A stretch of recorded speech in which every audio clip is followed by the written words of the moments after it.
Il a fermé la porte de notre colocation, a posé les clés avec un frisson et m'a dit d'une voix trop calme pour être innocente « Théo, j'arrête de me mentir ». Mon souffle s'est coupé. Dans ce salon minuscule de Paris, j'ai compris que rien ne serait plus jamais simple. Je n'avais rien prévu d'extraordinaire.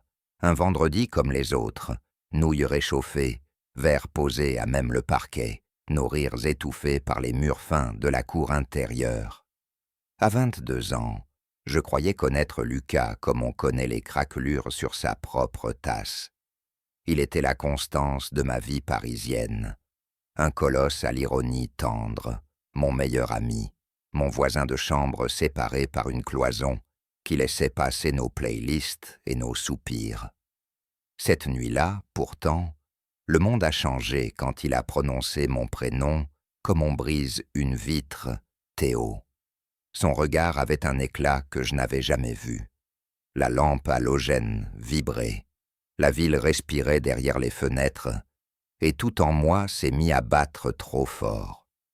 Je me suis détourné vers l'évier, mais sa présence est restée contre ma nuque, proche, trop proche. La chaleur de sa peau traversait l'air. C'était une proximité dangereuse, une frontière franchie par un pas presque silencieux. « Je suis fatigué de faire semblant », souffla-t-il. « Je ne sais plus jouer au meilleur ami. » Mes doigts tremblaient sur le verre. « Lucas, tu as bu ?» Il a souri, sans joie. « Pas assez pour oublier, trop pour me taire. Quand une fille m'embrasse, j'ai la tête pleine d'un autre visage, le tien. » Le sol a vacillé sous moi. Mon cœur cognait si fort que j'ai eu peur que le voisin d'en dessous l'entende. J'ai voulu rire, détourner, sauver la routine. Aucun son n'est venu. Juste un souffle, le sien, au creux de mon oreille, qui a mis le feu à mes pensées. « Ne dis rien », a-t-il ajouté, la voix basse. « Laisse-moi seulement te regarder comme je le fais en cachette. » Nos yeux se sont accrochés, et soudain, la pièce a rétréci. Le monde entier s'est réduit au centimètre entre nos bouches, à la vibration dans mes épaules, à la brûlure douce sous ma peau. Sa main a frôlé la mienne sur le plan de travail, et ce contact a duré une seconde de trop. Une seconde interminable. Mon pouls s'est emballé, chaque nerf s'est réveillé. Je me suis réfugié vers le canapé. Lui m'a suivi sans toucher, mais je sentais encore la trace de sa chaleur. « Tu vas faire comme si tu n'avais rien entendu ?» demanda-t-il. Je n'ai pas trouvé de mensonge assez solide. Au lieu de répondre, j'ai tiré la fenêtre pour respirer l'air humide de la cour. L'odeur de lessive et de tabac froid s'est mêlée au vertige de son aveu. J'ai fermé les paupières. L'image de son visage persistait, obstinée, lumineuse et brûlante. « Je t'ai aimé avant de comprendre ce que ça voulait dire », a-t-il continué, plus calme. Je me suis raconté que c'était normal, qu'on était juste collés. Mais la vérité, Théo, c'est que ta voix me manque même quand tu es dans la pièce d'à côté. Et quand tu ris avec quelqu'un d'autre, ça me serre la gorge. Ces mots me sont entrés sous la peau. Je me suis assis. Il s'est assis trop près. Nos genoux se sont presque touchés, et tout a grondé à l'intérieur. Peur, espoir, honte, une clarté aveuglante. « Dis-moi que tu ne ressens rien, et j'arrête, » dit-il. Je l'ai regardé longtemps. J'aurais dû mentir, j'aurais dû protéger ce que nous avions. Mais ma voix a déraillé. Je ne peux pas. Ses épaules se sont détendues. Un sourire effrayé a traversé son visage. Alors on fait quoi? Je me suis mordu la lèvre. On ne fait rien de stupide, on respire. Il a hoché la tête, puis s'est penché, très lentement, comme s'il avait peur de réveiller la ville. Nos lèvres ne se sont pas rencontrées. Elles se sont cherchées. Le temps s'est figé, dans un silence chargé qui vibrait plus fort que n'importe quelle musique. Sa main s'est posée contre ma joue et s'y est attardée. Une chaleur simple a glissé sous ma peau. Nos souffles se mêlaient. Un souffle trop court, trop proche.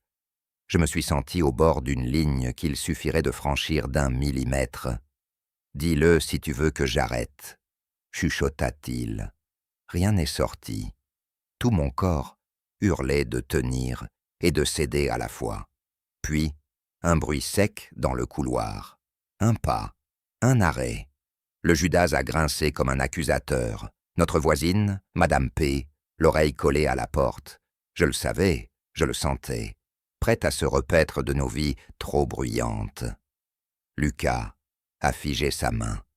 Je me suis reculé d'1 centimètre, le cœur en tumulte. On n'est pas seul, ai-je soufflé. Il a soufflé un rire sans joie.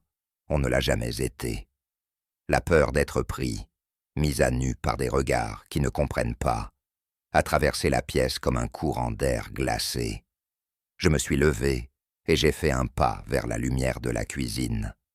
Si on continue, Lucas, on ne pourra pas revenir en arrière. On ne saura plus faire semblant, ni pour nos amis, ni pour nos familles, ni pour ces murs qui écoutent. Il m'a rejoint, les yeux clairs, une détermination fragile sur le visage. Je ne veux plus revenir en arrière. Je veux seulement que tu me dises si je suis en train de ruiner tout ce que nous sommes, ou si je t'emmène là où tu voulais sans oser. J'ai posé mes doigts sur la table pour m'ancrer. Je t'entends, ai-je dit, et j'ai peur de nous perdre si on se trouve, j'ai peur de me perdre si on ne tente rien. Un silence. Les tuyaux ont gémi dans la cage d'escalier. La ville dehors a haleté. Alors choisis, souffla-t-il. Choisis-moi, ou choisis la paix. Ma gorge s'est serrée. Mes yeux se sont brouillés. Je savais qu'un mot pouvait allumer un incendie, qu'un autre pouvait l'éteindre et me laisser dans le noir. Je me suis approché encore, à un souffle de sa bouche, assez près pour sentir le tremblement discret qui passait sous sa peau. Tout en moi vibrait, chaque battement de cœur résonnait contre le sien, presque à l'unisson. Lucas. Un coup frappé contre la porte nous a cloués sur place.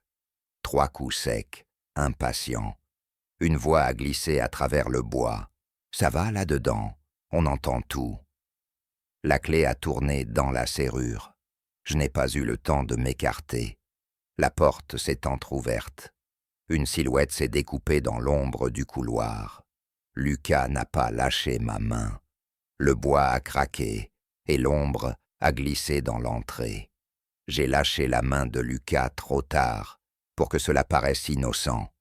La voix de Madame P. piquait l'air. « On ne dort pas ici, le couloir résonne. » Lucas s'est redressé, poli, et moi j'ai senti le vertige d'un fil tendu au-dessus du vide. Un instant plus tôt, la pièce n'abritait que notre souffle. À présent, la réalité avait remis ses chaussures et piétinait nos hésitations. « Tout va bien », ai-je répondu, trop vite. Elle a avancé d'un pas, curieuse, puis s'est ravisée. Les murs sont fins, faites attention. La porte s'est refermée, et le silence a repris sa place, différent, chargé d'une alarme discrète. Lucas a cherché mon regard. On n'a plus de cachette, Théo. J'ai hoché la tête, incapable de rassembler mes pensées. La peur d'être deviné se mêlait à une clarté étrange. Ce qui devait être dit l'était déjà, entre nous, ancré dans nos veines. Nous avons rangé mécaniquement la cuisine. Les verres ne sonnaient plus de la même façon. Je reconnaissais le tremblement léger dans mes doigts, ce courant qui déplace la boussole. Lucas s'est arrêté près de la fenêtre. Si tu me demandes de faire marche arrière, je le ferai. J'ai pris une longue inspiration. Je ne te le demanderai pas ce soir. Son épaule a frissonné, comme soulagée et inquiète à la fois. Je savais que chaque geste serait désormais lu à voix haute par mon cœur. Le lendemain, Paris avait l'air ordinaire, mais tout avait changé. À la fac, j'écoutais les phrases sans les comprendre, les yeux rivés au téléphone, qui refusait d'afficher son nom. Il n'a pas écrit. Je me suis surpris à chercher son visage dans des silhouettes inconnues. Quand je suis rentré, la porte était entr'ouverte. Le son d'un rire masculin a traversé le couloir. Lucas n'était pas seul. Mes pas se sont figés. Je n'étais pas prêt à inventer une version de nous qui excuserait mes tremblements. Yvan distribuait des cartes. J'ai joué, j'ai ri au bon moment. Mais une autre conversation battait entre nos silences, faite de genoux proches et d'une voix qui évitait la mienne. Yvan est parti vers minuit, promettant de revenir avec un groupe. La porte s'est refermée et j'ai senti la pièce respirer. « Tu l'as invité pour me protéger ?» ai-je demandé. Lucas a haussé les épaules. Pour nous donner du temps. Il s'est rapproché d'un pas, s'est arrêté avant la frontière invisible de la veille. « Je veux que tu saches que je ne jouerai pas avec toi. » Sa voix tremblait à peine. Je me suis entendu répondre « Alors ne me laisse pas seul dans ce que tu as réveillé. » Une étincelle a traversé nos regards, sans toucher, mais tout a basculé. Nous avons parlé jusqu'à la nuit, de souvenirs recolorés, de jalousie sans nom, de ces soirs appuyés l'un contre l'autre qu'on appelait fatigue. « Je n'arrive plus à éteindre, » ai-je avoué. « Moi non plus, » a-t-il soufflé. Le monde s'est réduit à nos pauses et à un frôlement de mains près d'une tasse. Vers 3 heures, un bruit dans la cage d'escalier nous a rappelés au dehors. Un message a vibré sur son téléphone, un prénom familier, Clara. J'ai baissé les yeux. Lucas a blêmi. Elle veut passer demain. Clara, son presque passé, son refuge par défaut quand il avait trop peur de se regarder. Je n'ai pas su s'il s'excusait d'exister ou de m'avoir ouvert la porte. Dis-lui non. Ai-je dit trop vite? Il a levé les mains, désemparé. Je dois lui parler. Je lui dois la vérité. Je ne voulais pas qu'une vérité qui me ressemblait sorte de sa bouche devant quelqu'un d'autre, avant d'exister entre nous pour de bon, mais je savais aussi que reculer à cet endroit signerait notre mensonge. Alors parle-lui. Ai-je cédé? Mais pas ici, pas là où j'entends ton courage ou ton recul. Il a hoché la tête, reconnaissant. Je la verrai au café, au coin? Nos regards se sont alourdis d'un accord que personne ne nous demandait de signer. Nous nous sommes séparés devant nos portes, 2 battements de cœur affolés qui tentaient d'apprendre un nouveau rythme. Je n'ai presque pas dormi. Au matin, j'ai posé la main contre la cloison, cherchant ces battements à travers le plâtre. Et si tout n'avait été qu'un vertige? À midi, son message est tombé. On parle ce soir? 2 mots qui ont relancé mon cœur. Le soir venu, j'ai préparé du riz sans fin. Il est rentré avec un sac de courses, a posé du pain et 2 pommes, comme on ramène un drapeau blanc. Nous avons mangé presque en silence. Pourtant chaque bouchée avait le goût d'un choix. « Je ne veux pas te presser, » a-t-il dit. « Je sais que tu apprends un nouveau pays à l'intérieur de toi. » Cette phrase m'a trouvé sans défense. « Reste avec moi pendant que je le découvre, » ai-je répondu. Alors il a raconté son vertige, les nuits où il se blottissait contre un mensonge pour ne pas tomber, les matins où ma voix réparait quelque chose sans qu'il ose me l'avouer. Et j'ai compris que nous marchions depuis longtemps vers le même lieu. Avant de dormir, j'ai regardé le ciel de Paris. La ligne entre l'ancien monde et l'autre était là, nette. Le danger n'était pas le vide, mais l'inaction. J'ai soufflé la lumière. La nuit nous a gardés, séparés par un mur, unis par une promesse muette. Il a quitté l'appartement tôt pour rejoindre Clara, et le silence a pris ma chaise en face de moi. J'ai attendu le bruit de ses pas dans l'escalier jusqu'à ce qu'il disparaisse complètement. Puis la panique s'est assise à ma table. Je n'avais pas faim.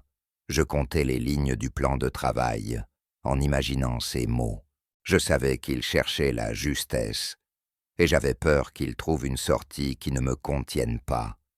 Je suis sorti pour ne pas tourner en rond. À l'angle, le café était presque vide.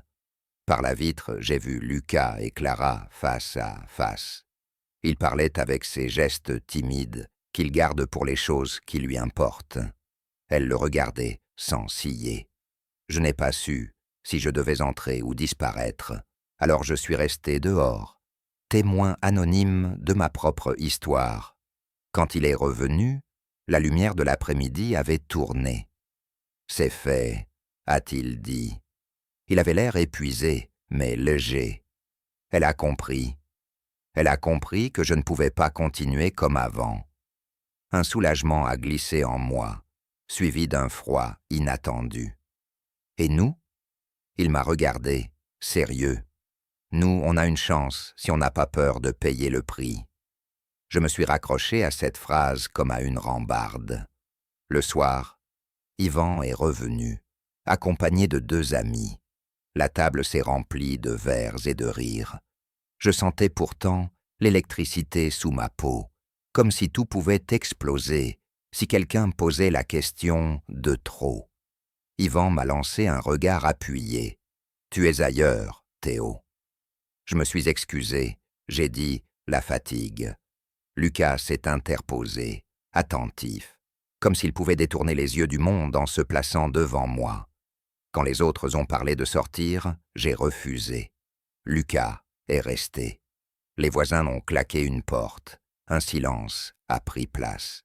« Je veux qu'on soit prudent », ai-je soufflé. Je ne sais pas encore vivre ce que je ressens. Il a acquiescé, puis a posé sa main tout près de la mienne, sans la toucher. Le simple espace entre nos peaux m'a mis le feu. Nos regards se sont liés. La pièce a rapetissé. J'ai senti mon courage affluer et battre en retraite dans le même mouvement. Dans la nuit, un message d'Yvan a traversé l'écran de Lucas. Une photo, floue, prise dans le reflet de la fenêtre plus tôt. 2 silhouettes trop proches. « Vous cachez quoi, les gars ?» Une plaisanterie, sans doute. Mais mon cœur a chuté. La menace ne portait pas de nom, seulement l'idée qu'une rumeur a besoin de peu pour s'installer. Lucas a effacé la photo, a soupiré. « On doit faire attention. » Je lui ai répondu. « Je veux bien me cacher d'eux. Je ne veux plus me cacher de moi. » Le lendemain, au détour d'un couloir de la fac, j'ai entendu mon prénom, suivi d'un ricanement. Yvan m'attendait. « J'ai fait une blague hier. T'as mal réagi ?» Je me suis raidi. « J'ai réagi, c'est tout. » Il a haussé les sourcils.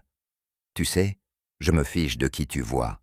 Mais Lucas, il n'aime pas le drame. » Je n'ai pas compris s'il me prévenait ou me testait. Je me suis contenté de partir, brûlant d'un mélange d'orgueil et de peur. Le soir, Lucas et moi avons tenté de retrouver nos voix. « On ne peut pas laisser les autres écrire à notre place », a-t-il dit. Je l'ai cru. Alors je lui ai offert un morceau de vérité. Quand tu m'as touché l'autre nuit, j'ai compris que j'avais attendu ça sans le savoir. Mais je ne veux pas tomber si tu ne tends pas les bras. Il a rapproché sa chaise, doucement. Je suis là. Je te promets de ne pas lâcher. Ces mots ont posé une lumière douce sur mes peurs. Nous étions à un souffle de franchir la ligne quand un bruit sourd nous a fait sursauter. Un courrier glissé sous la porte. Une note anonyme griffonnée. Les couples doivent respecter le règlement. Rien d'autre. La peur m'a traversé. On n'est pas un couple, ai-je murmuré, comme pour conjurer le sort. Lucas m'a regardé, les yeux clairs. Alors qu'est-ce qu'on est, Théo? Je n'ai pas su répondre. Le choix nous attendait, juste là, entre la table et la porte, dans la lumière de la cuisine. J'aurais voulu fêter sa phrase comme on fête une délivrance. À la place, je surveillais nos gestes comme s'ils appartenaient à quelqu'un d'autre. Au moindre bruit dans le couloir, Je me raidissais. On ne peut pas vivre contre tout le monde. Ai-je lâché? Lucas a répondu. On peut vivre pour quelque chose.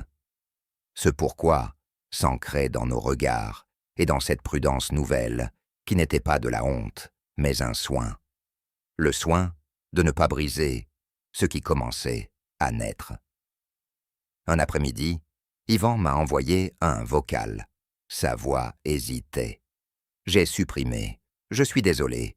Je ne sais pas ce qui est juste, mais je peux au moins me taire.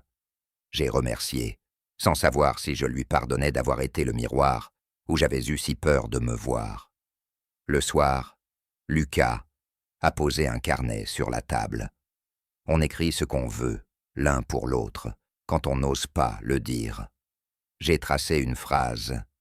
J'ai peur et j'avance. Il a écrit « Je te veux sans te blesser ». Nous avons fermé le carnet comme on scelle un pacte. Plus tard, nos mains se sont frôlées en rangeant les assiettes. La chaleur qui a suivi m'a traversé de haut en bas. Je me suis reculé par réflexe, puis j'ai tenu. Un souffle, deux. Reste, a-t-il murmuré. Je suis resté, exactement à cette distance, où la tentation et la patience apprennent à respirer ensemble. Dehors, quelqu'un a ri trop fort. Dedans, le silence a pris notre parti. Une enveloppe glissée sous la porte, rien d'écrit, et pourtant tout le message. Le papier anonyme est resté sur la table comme une balise. Nous avons décidé de l'ignorer, mais il incendiant chaque silence. Les jours suivants, je me suis surpris à compter les regards dans l'escalier, à mesurer nos distances quand nous sortions ensemble. Lucas gardait une douceur tendue, une patience qui me serrait le cœur. Je voulais ouvrir la porte en grand, et je claquai la fenêtre dès qu'un pas approchait. Un soir, en rentrant, j'ai trouvé Yvan devant l'immeuble. On peut parler? Sa voix n'avait pas l'insouciance d'avant. Il m'a tendu son téléphone, la même photo floue, cette fois accompagnée d'un commentaire dans un groupe privé. Rien d'insultant, juste des suppositions. Je peux supprimer, a-t-il dit. Mais je ne contrôle pas les captures. Ma gorge s'est serrée. Pourquoi me montrer ça? Parce que Lucas compte pour moi. Et toi aussi, peut-être. Je n'ai pas su quoi faire de cette brusque loyauté. La honte et la colère m'ont tiré dans des directions opposées.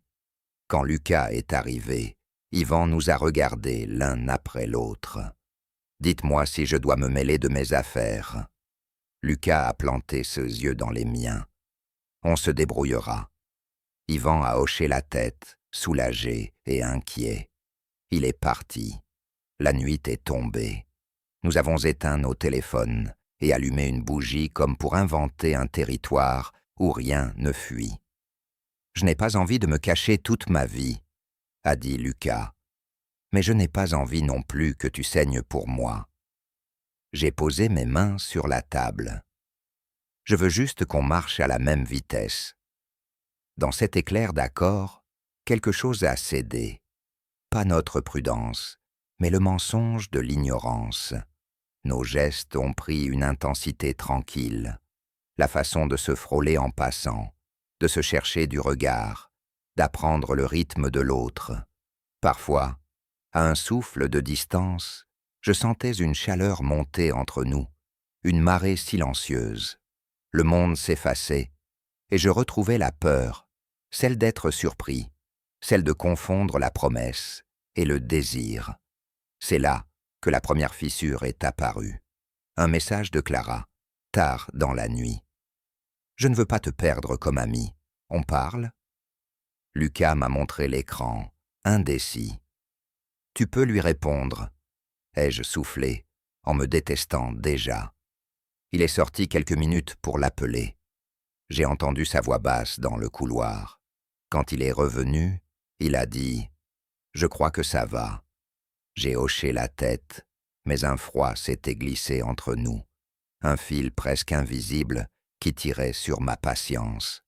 Le lendemain, à la fac, J'ai croisé Clara par hasard.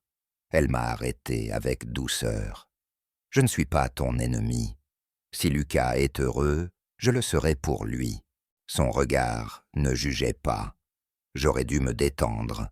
À la place, j'ai senti ma peur se défendre. Merci. Le mot m'a paru trop petit pour cette lucidité qui me laissait sans excuse. Le soir, l'immeuble bruissait d'un dîner chez des voisins. Yvan m'a écrit « Passez après ». Nous avons refusé. Je voulais le calme, l'aveu progressif, la construction patiente. Lucas aussi. Alors, dans notre cuisine étroite, nous avons appris à écouter le silence sans le remplir de fuite. Un frémissement a traversé mon épaule quand sa main a effleuré la mienne un peu plus longtemps que nécessaire. Nos yeux se sont attachés. Le reste du monde a perdu son volume. Nous étions à un souffle de nous trouver pour de bon, quand la sonnette a insisté. Madame P. sur le palier, une lettre du syndic à la main. On se plaint du bruit, et des allées et venues. On n'est pas dans un hôtel. Son ton était sec. Je l'ai remercié. J'ai promis l'attention. Quand la porte s'est refermée, j'ai senti la colère monter. Ça ne s'arrêtera pas, ai-je dit. Lucas a inspiré profondément. Alors on choisit comment tenir, on choisit de ne pas se renier. Son calme a ouvert une fenêtre dans ma poitrine. J'ai compris que le courage n'était pas le grand geste, mais la répétition du choix. Cette nuit-là, nous avons décidé d'être plus que des peurs partagées, sans franchir la ligne des mots, que je n'oserais pas écrire. Nous avons laissé la chaleur nous apprendre une grammaire. Une main qui s'attarde, un souffle qui répond, une promesse murmurée dans l'obscurité. Le monde s'est arrêté au bord d'un battement. Au matin, je savais que j'avais traversé quelque chose, pas un interdit, un seuil. Le vendredi, nous avons renoncé à la soirée de la fac. Au retour, une enveloppe, un papier blanc barré d'un trait au feutre. Ils veulent que nous ayons peur, ai-je soufflé. Lucas a hoché la tête. Alors transformons-la en repère. Chaque fois qu'elle revient, on se rappelle pourquoi on choisit. Nous avons préparé du thé, la vapeur plus solide que la rumeur. Cette nuit-là, j'ai rêvé d'un toit ouvert au-dessus de l'escalier. Nous courions sans bruit, libres et prudents. Au réveil, je gardais cette image. Le monde peut être étroit et respirable si l'on s'y tient ensemble. On croit tenir jusqu'au moment où les regards appuient là où ça fait mal. Ce soir-là, le couloir sentait la pluie et la lessive. Nous sortions pour respirer. En bas, des voisins discutaient sous l'auvent. Yvan était là, Clara aussi, par hasard, et Madame P., comme une sentinelle. J'ai senti Lucas se tendre à mon côté. On peut traverser sans s'arrêter, ai-je murmuré. Il a hoché la tête. Nous avons fait 3 pas avant que le premier regard s'accroche, puis le deuxième. Le monde n'avait pas besoin de mots. Il savait additionner les silences. « Vous venez au pot ?» a demandé un voisin. Yvan nous a adressé un signe neutre. Clara a souri, fragile. Je n'ai pas vu le piège tant qu'il ne s'est pas refermé. Une remarque lancée trop fort, une blague sur la colocation et les secrets, un rire qui a griffé la peau. Lucas s'est arrêté. Je l'ai senti choisir entre la fuite et la présence. Il s'est tourné vers moi, puis vers eux. On fait du bruit parfois, on apprend. Sa voix était calme. Je percevais son cœur battre dans la paume de sa main qui frôlait la mienne sans me toucher vraiment.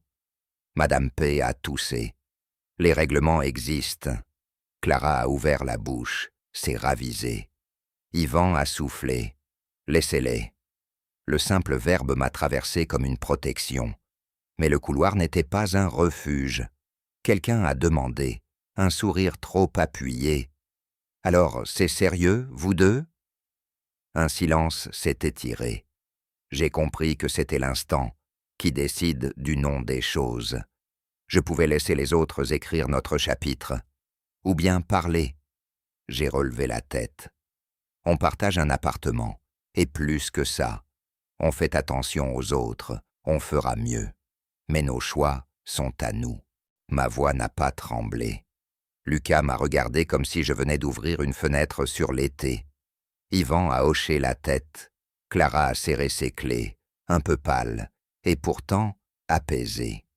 Madame P a plissé les yeux, puis s'est écartée avec un geste sec. La porte de l'immeuble s'est ouverte. L'air a changé. Dans la rue, la pluie fine dessinait des lignes sur le trottoir. Nous avons marché sans parler. Chaque pas me semblait plus léger et plus lourd à la fois. « Tu as été brave ?» a dit Lucas. Je lui ai répondu que ce n'était pas du courage, seulement la fin d'une longue fatigue. Nous nous sommes arrêtés à l'angle d'une place. La ville bruissait comme un secret qui a enfin trouvé sa phrase. Nos regards se sont ancrés. « On rentre ?» ai-je soufflé. Il a murmuré. « Oui, avec toi. » Devant l'immeuble, une lumière glissait sous notre porte. Le courrier s'entassait sur le paillasson. Parmi les enveloppes, une lettre sans timbre, la même écriture que la note anonyme. Je l'ai prise sans l'ouvrir. « On n'est pas obligé de la lire », a dit Lucas. J'ai souri. « Si, on n'est plus ceux qui évitent. » Nous sommes entrés. La lampe a vacillé, familière. Je sentais encore la foule du couloir dans mes épaules. Assis face à face, nous avons déchiré l'enveloppe. Une phrase, juste une. « On vous voit ». Pas de menace claire, pas de signature. Simplement la sensation d'une présence collée à notre porte. J'ai senti la colère monter, puis se transformer en lucidité. On ne peut pas vivre à genoux. Lucas a posé sa main près de la mienne. Un souffle de distance. On vivra debout. Je respirais mieux, et j'avais peur. Les deux choses en même temps, comme toujours depuis cette nuit. Le téléphone d'Yvan a vibré. Un message. « Si besoin, je témoigne pour vous. » Celui de Clara aussi. « Je suis là si vous avez des ennuis. » Je n'attendais pas ces mains tendues. Le monde n'était pas que des couloirs étroits. « On va tenir », ai-je dit. Lucas a souri, fatigué et lumineux. « On va apprendre. » Nous avons soufflé la bougie restée sur la table depuis nos soirs prudents. La pièce a plongé dans une pénombre douce sans se refermer. Nous avons attendu, sans nous le dire, un signe qui nous lirait davantage que les chuchotements.